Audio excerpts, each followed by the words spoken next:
Have you ever been so hungry that you would eat anything? Even food that looks too good to be true?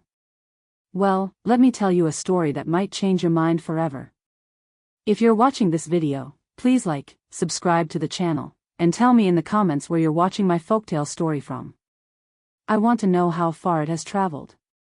Long ago, in a small village on the African savanna, something terrible was happening. The rains had stopped coming. For many months, not a single drop fell from the sky. The earth cracked like broken pottery, and the crops died in the fields. People were getting hungrier every day. Families had to share tiny portions of food. Children cried because their bellies hurt from emptiness. Even the animals looked thin and weak, wandering around searching desperately for grass.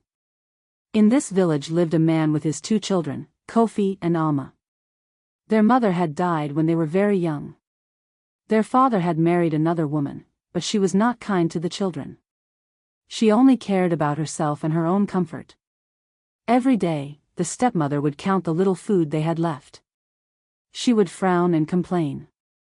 "There is not enough," she would say. "Someone will have to go without eating."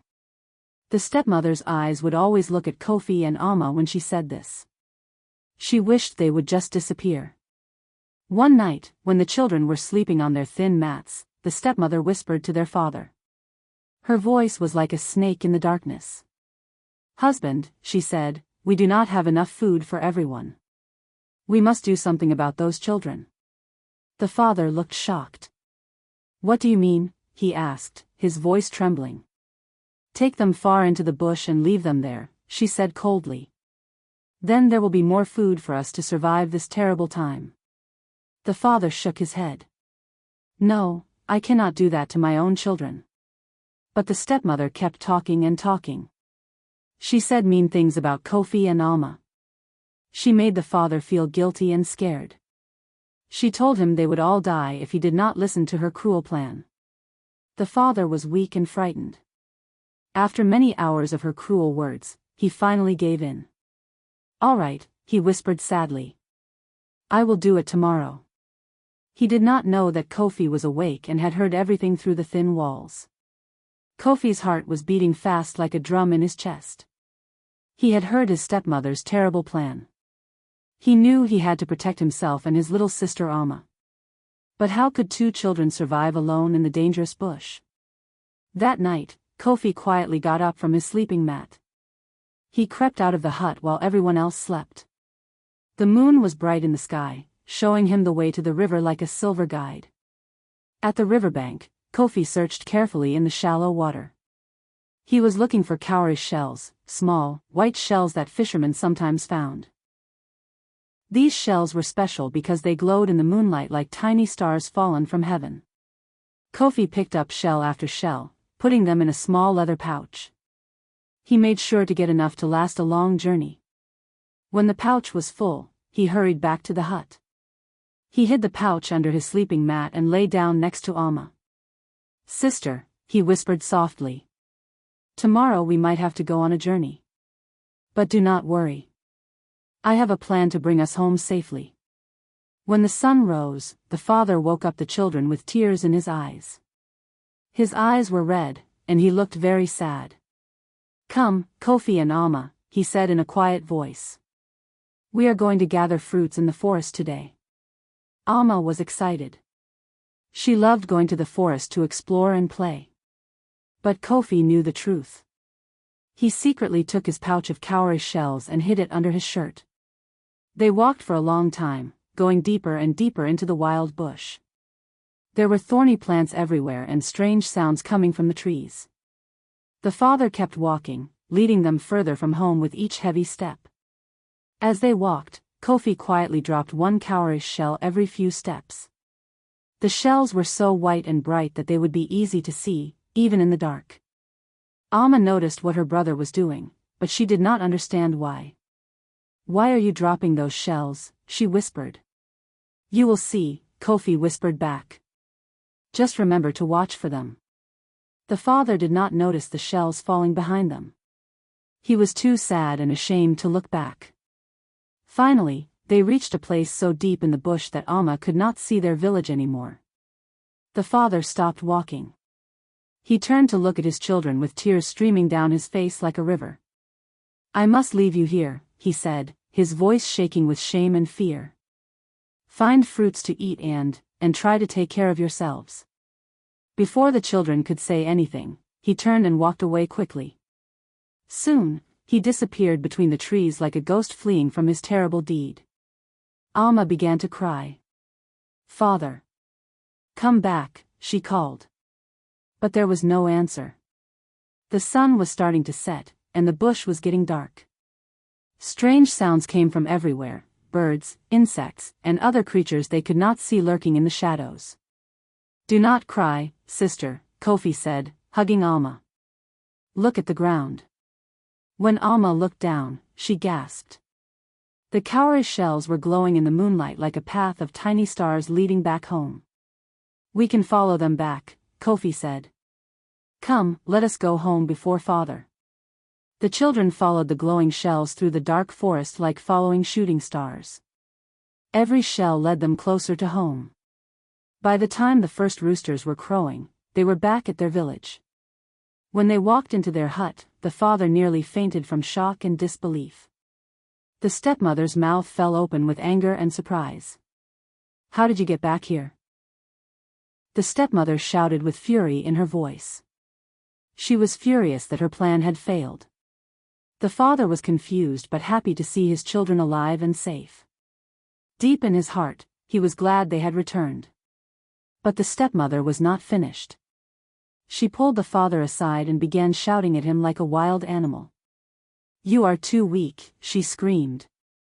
"You did not take them far enough. Now they will eat all our food and we will starve." She demanded that he try again. This time, she said, he must take them even deeper into the wilderness, so far that they could never find their way back. The father did not want to, but the stepmother would not stop yelling and complaining. She made his life miserable until he agreed to do it again. The next morning, the stepmother made sure Kofi could not prepare for the journey like before. She locked all the doors and watched him carefully. She would not let him go to the river or anywhere else outside the hut. All Kofi could find was a small piece of dried cassava bread hidden under his sleeping mat. It was hard as a rock and only as big as his fist. But it was better than nothing in this desperate situation. He broke off a small piece and put it in his mouth to soften it. Then he hid the rest under his shirt, close to his heart. "This will have to work," he thought. "I will break it into tiny pieces and drop them like I did with the shells." When the father came to get them, the stepmother was smiling in an evil way. "Take them very far this time," she whispered to him with venom in her voice. "Make sure they cannot come back." The father nodded sadly. He felt terrible about what he was doing, but he was too afraid of his wife to say no. Alma looked scared, but Kofi squeezed her hand. "Do not worry," he whispered. "I have another plan." This time, the father led them even deeper into the bush than before. They walked for hours and hours until Alma's little legs were very tired and sore. As they walked, Kofi secretly broke his piece of cassava into tiny crumbs like dust. He dropped them along the path, hoping they would mark the way home just like the cowrie shells had done the night before. The father left them in a place where the trees were so thick that very little sunlight could get through the heavy branches. When he walked away, the children could barely see him disappear into the shadows like a fleeing spirit. Night came quickly in the deep forest. Alma was hungry and scared, shivering in the cold darkness. "Let us follow the bread crumbs home," she said. But when they looked for the trail, it was gone. Every single crumb had disappeared completely. High in the trees, birds were chirping and singing happily after their feast. They had eaten every piece of cassava that Kofi had dropped. His plan had failed. "What do we do now?" Alma asked, starting to cry. Kofi tried to be brave, but inside he was scared too. "We will find another way," he said. The children wandered through the dark forest, trying to find a path home through the maze of trees.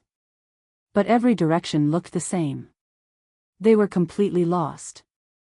After walking for hours, they heard a voice calling to them from the shadows. "Children! Sweet little children.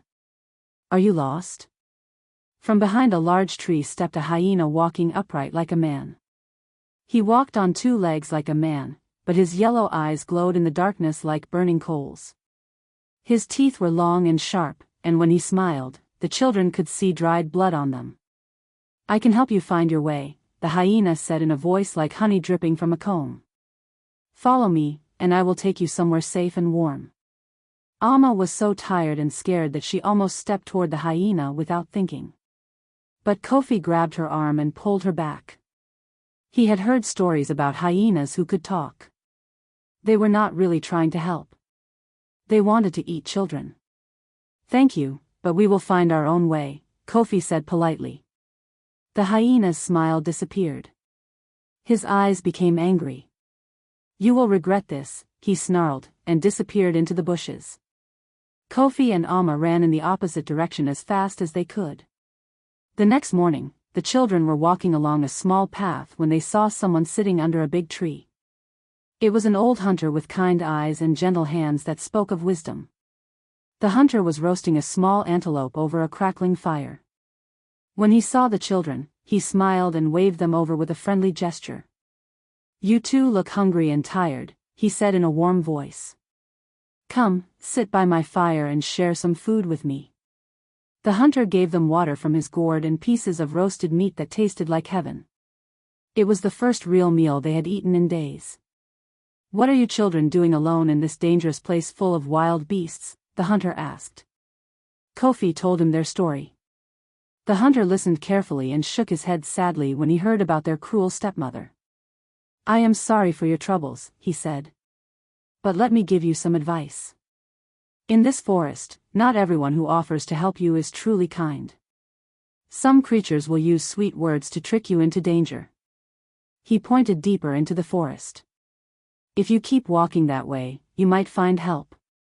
But remember, if something seems too good to be true, it probably is. The hunter gave them a little more food and water, then continued on his own journey. Kofi and Alma walked for many more days through the endless forest. Their feet were covered with cuts and blisters. Their stomachs hurt from hunger, and their throats were dry. Sometimes they found a little water in streams or caught raindrops in their hands. Sometimes they ate berries or roots, but there was never enough food. Alma grew weaker every day. She stumbled when she walked and could barely keep up with her brother. I cannot go much further, she whispered to Kofi. Kofi was tired too, but he tried to stay strong for his sister. Just a little more, he said. We will find help soon. Just when they thought they could not take another step, something amazing happened. A wonderful smell drifted through the air. It smelled like roasted yams and fried plantains and sweet honey. It was the most delicious smell either child had ever experienced. Do you smell that? Alma asked, her eyes lighting up. Yes, Kofi said.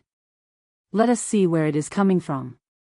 Following the smell, they walked faster than they had in days. Following the delicious smell through the trees, the children soon saw something that made them stop and stare. In a small clearing stood the most amazing hut they had ever seen. The walls were made of golden roasted yams and fried plantains. The roof was covered with honeycomb that dripped sweet, golden honey. Sugarcane poles held up the structure, and the windows were made of thin slices of pineapple that let the sunlight shine through. Is this real? Alma whispered, rubbing her eyes. Kofi could hardly believe it either. The hut looked like something from a dream or a fairy tale. Their stomachs were growling with hunger. The smell was so wonderful that they could not resist. They ran to the hut and began tearing off pieces of the walls. The yams were perfectly cooked and seasoned. The plantains were crispy and sweet. The honey tasted like sunshine. They ate and ate until their bellies were full for the first time in weeks. This is the best food I have ever tasted, Alma said happily.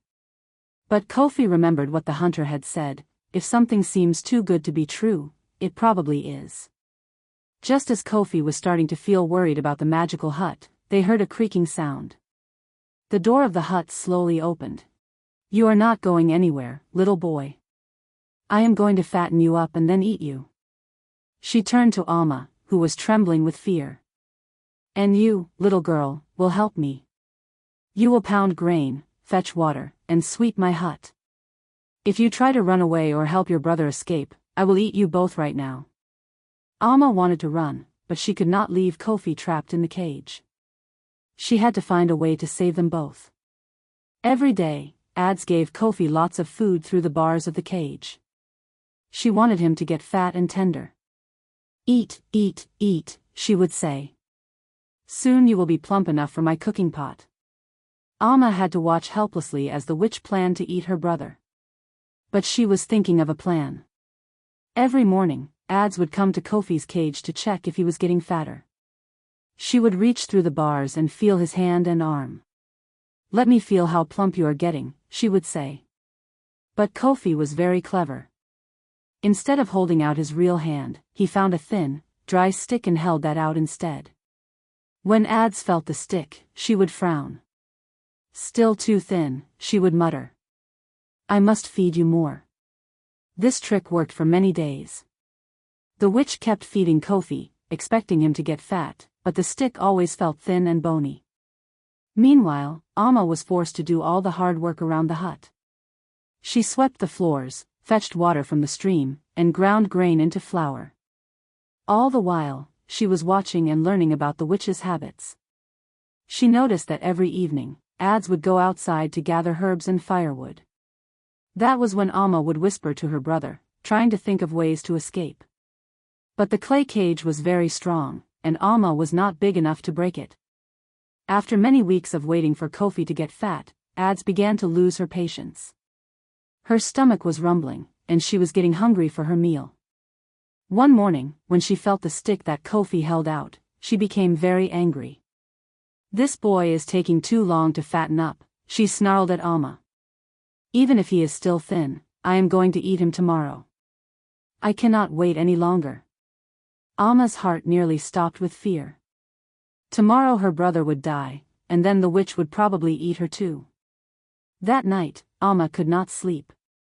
She lay on her cake bed, thinking and thinking. There had to be a way to save Kofi and escape from this terrible place. She remembered all the stories her mother used to tell her about clever children who outwitted evil witches. In those stories, the children always found a way to trick the witch and escape. "I must be brave like the children in Mother's stories," Alma whispered to herself. She began to form a plan in her mind. It was dangerous, but it was the only chance they had. The next morning, Ads woke up excited about her meal. She rubbed her hands together and licked her lips. "Today is the day," she announced to Alma. "Go and heat up the great clay oven. Make the fire as hot as you can. I want it perfect for roasting your brother." The oven was huge, big enough for a whole person to fit inside. Alma had seen the witch use it before to cook other meals. Alma began to build up the fire inside the oven. The flames grew higher and higher, and thick smoke rose up through the chimney. Soon the oven was glowing red with heat. But Alma was not just following orders. She was setting up her plan. "Is it hot enough yet?" Ads called from inside the hut. "I am not sure, grandmother," Alma called back. "I have never cooked anything this big before." This was part of Alma's trick. She was pretending to be confused and helpless, just a small child who did not know how to cook properly. "How will I know when it is ready?" she asked innocently. Ads came outside to check on the oven. She was annoyed that Alma seemed so confused about something so simple. "Stupid girl," the witch muttered. "Do I have to do everything myself?" She walked over to the oven and bent down to look inside at the flames. "Look here," she said. "When the flames are this high and the walls are glowing red, then it is hot enough. See?" This was exactly what Alma had been hoping for. As soon as the witch bent down to show her, Alma used all her strength to push Ads forward. The witch tumbled headfirst into the blazing oven. Before she could climb back out, Alma slammed the heavy iron door shut and latched it tight. Ads screamed and pounded on the door from inside, but it was too late. The fire was too hot and too strong. Soon, the screaming stopped. The evil witch was gone forever. Alma ran to her brother's cage, her hands shaking with excitement and fear. Kofi. Kofi. I did it. The witch is dead. Kofi could hardly believe what his brave little sister had done. With the witch gone, Alma searched everywhere for the key to Kofi's cage. She finally found it hanging on a hook inside the hut. When she unlocked the cage door, Kofi jumped out and hugged his sister tighter than he ever had before. You saved my life, he said, tears streaming down his face. You are the bravest person I know. I was so scared, Alma admitted. But I could not let her hurt you. They held each other and cried, partly from relief and partly from joy. They were finally free from the witch's evil plans. For the first time in weeks, they felt safe.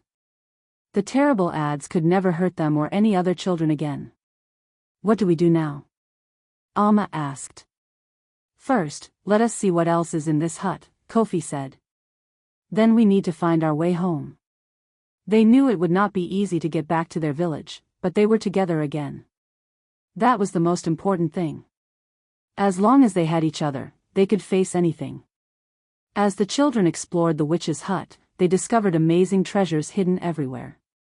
In clay pots and woven baskets, they found gold dust that sparkled like sunshine, ivory bracelets carved with beautiful designs, and beads made from precious stones. There were also bolts of fine indigo cloth that would make beautiful clothes, and bags of rare spices that smelled like paradise. The witch must have stolen all of this from other people, Kofi said sadly, thinking about all the victims who had come before them. In one corner of the hut, Alma found something very special, a small carved drum with strange symbols painted on it. When she touched it, it made a soft, musical sound. This might help us somehow, she said, picking it up carefully. They gathered as many treasures as they could carry in baskets and cloth bundles. The gold and jewels would help their father buy food for the village. The cloth could make warm clothes for the coming cold season. We should take these treasures back to help our people, Kofi said. Yes, Alma agreed. Even though father left us, our village is still our home. The people there are hungry and need help. As the children started their journey home, carrying their bundles of treasure, they met an old man sitting by the side of the path. He had a kora, a beautiful string instrument, in his hands. The old man was a griot, a traveling storyteller and musician who knew all the old songs and tales. Hello, young travelers, the griot said with a warm smile. You look like you have been on quite an adventure. We have, Kofi said. We are trying to get home, but we are not sure which way to go. The griot's eyes twinkled. Perhaps my music can help you. He began to play his kora and sing an ancient song about courage and finding your way home. The melody was so beautiful and powerful that it seemed to fill the air with golden light. As he sang, the children felt their hearts become strong and brave. The music seemed to show them which direction to walk. Follow the song in your hearts, the griot said when he finished playing. It will guide you safely home. He gave them some dried fruit and water, then continued on his own journey. The children walked forward, humming the griot's song. Following the griot's magical song, the children came to a wide river. The water was deep and dark, and they could see crocodiles floating on the surface like fallen logs. How will we cross? Alma asked nervously. Kofi looked at the dangerous crocodiles and the swift current. It seemed impossible to get across safely. Then Alma remembered the griot's song. She began to hum the melody, and something amazing happened. The song created a bridge of shimmering light across the water. It was like a rainbow made of music, strong enough to walk on. Come on, Alma said, stepping onto the light bridge. The crocodiles snapped their jaws and tried to reach them, but the bridge was too high above the water. The children walked across safely, their bundles of treasure in their arms. On the other side, they looked back and saw the bridge fading away like morning mist. The griot's song really is magical, Kofi said in wonder. They continued walking, following the path toward home. But they knew there would be more dangers ahead. The path led them into a thick forest where the trees grew close together and blocked out most of the sunlight. As they walked deeper into the forest, they began to see snakes everywhere. The snakes hung from branches, slithered across the path, and hissed from behind rocks. There were pythons as thick as tree trunks and tiny vipers with deadly poison. "We cannot go through here," Kofi said, stepping backward. But Alma remembered the witch's magical beads in their treasure bundle. She took out a handful of the beautiful, sparkling beads and scattered them on the ground. As soon as the beads hit the earth, they began to glow with rainbow colors. The snakes stopped hissing and came closer to look at the pretty lights. Enchanted by the magical beads, the snakes forgot all about the children. They slithered toward the glowing jewels, completely distracted. While the snakes were busy with the beads, Kofi and Alma quickly walked through the forest. They scattered more beads whenever they saw more snakes. Finally, they reached the edge of the forest. In the distance, they could see the familiar outline of their village. "Home," Alma whispered, tears of joy in her eyes.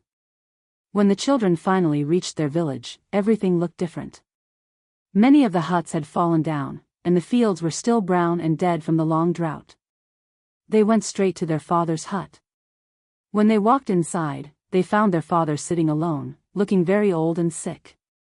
"My children," he cried when he saw them. "You are alive." The father told them that the stepmother had become ill and died soon after they left.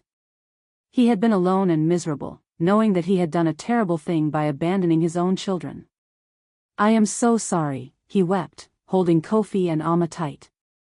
"I was weak and foolish. I should have protected you instead of listening to that evil woman." "We forgive you, Father," Alma said gently. "You were scared and hungry like everyone else." Kofi showed their father all the treasures they had brought back. "We can use these to buy food and seeds for the village," he said. The father could not believe his children had forgiven him and were even sharing their wealth to help everyone. "You are better people than I am," he said humbly. With the witch's treasures, Kofi and Alma transformed their village. They bought grain and meat for everyone to eat. They purchased seeds for new crops and tools for farming. The children shared their wealth with every family in the village. No one went hungry anymore. The gold dust bought cattle and goats. The precious beads were traded for medicine and cloth. Soon after the children returned, something miraculous happened. It began to rain. After months of drought, the sky opened up and poured life-giving water on the land. The villagers planted new crops, and green shoots began to grow in the fields. Hope returned to the community. Everyone knew that Kofi and Alma had saved them all. The story of how they outwitted the evil witch spread from village to village. People came from far away to hear the tale and to thank the brave children. Their father became a respected man again, proud of his wise and generous children. The family was reunited and happier than they had ever been. And whenever children in the village were offered food by strangers, they remembered Kofi and Alma's story and were very, very careful about saying yes. The story you have just heard is a beautiful African tale I heard long ago. I'm telling you to wake your minds to the truth that not every generous offer is safe, and sometimes the sweetest words hide the cruelest intentions. Free food that seems too good to be true often comes with a terrible price. If you were Kofi or Alma, what would you have done when you first saw that magical food hut? Would you have been brave enough to push the witch into the fire? I want to know your opinion because every story is like a candle that can light the path for someone else. God bless you, and may wisdom guide your choices. Meanwhile, on the final screen, I am leaving you with one of the channel's most beloved folktales. I am sure you'll love it. Thank you for staying with me until this moment.